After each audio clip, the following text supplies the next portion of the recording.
guys, it's Vanessa with Farmgirl Gardens and Market. Happy Earth Day 2020, y'all.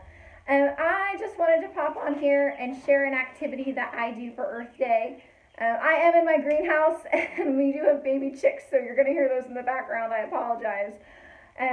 But this is Earth Day in the times of COVID quarantine, and for many of us mamas and papas, COVID homeschooling. And so as an environmental educator and master composter, I really just care deeply about stewarding our earth well and teaching our young generation to do the same, especially now that we live in more of a commercial or suburban rule of life.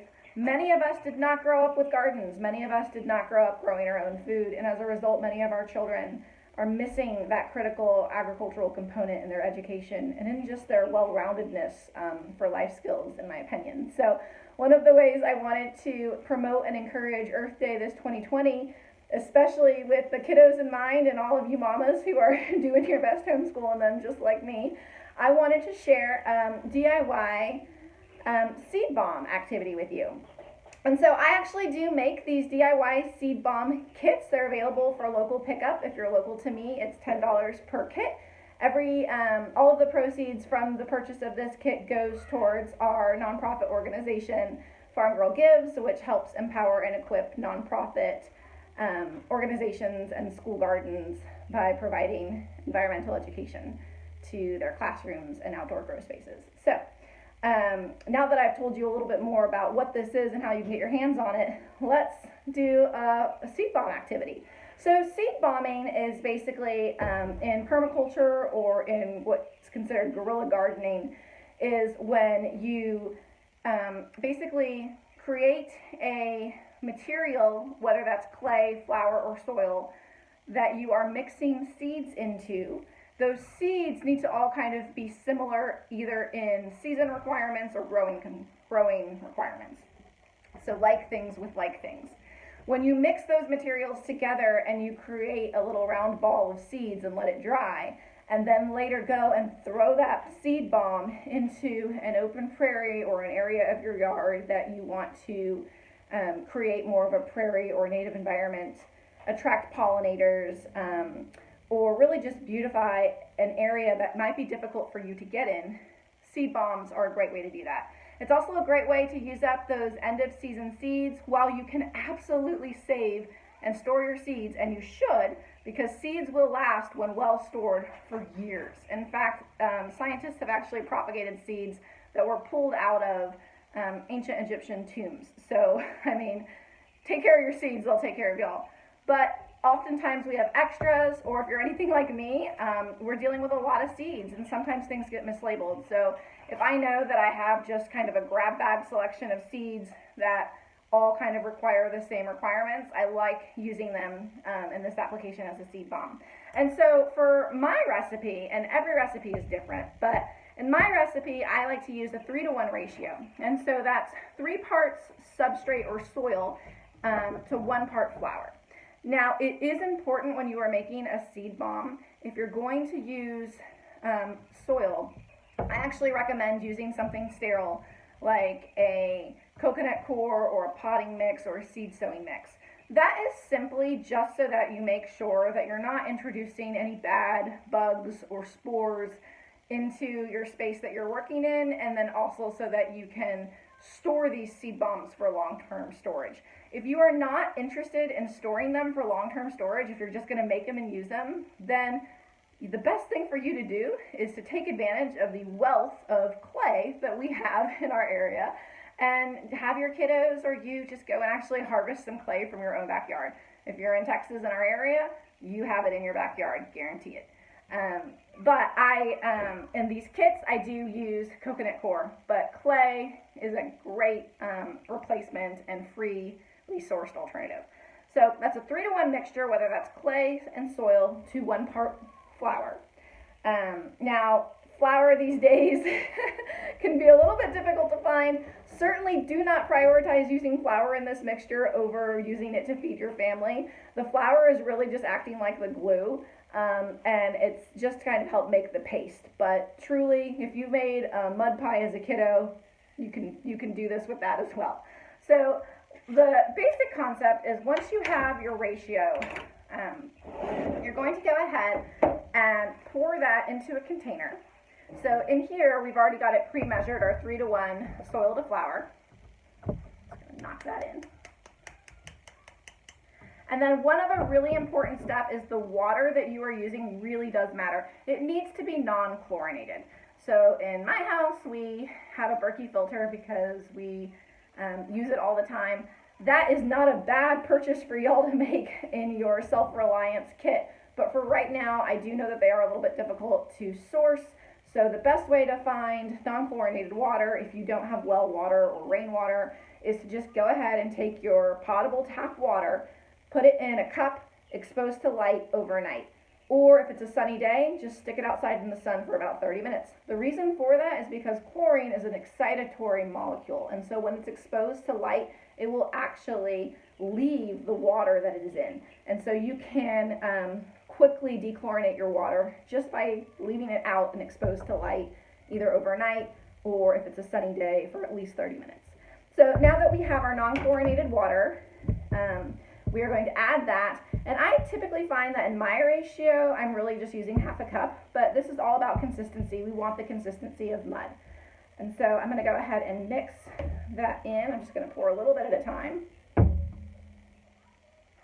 I don't know if you saw, but in our kit, the seed substrate and what I call glitter bombs are not actually glitter, they're paper confetti. It's just one great way to make it pretty and also reuse some of your paper waste in a sustainable way.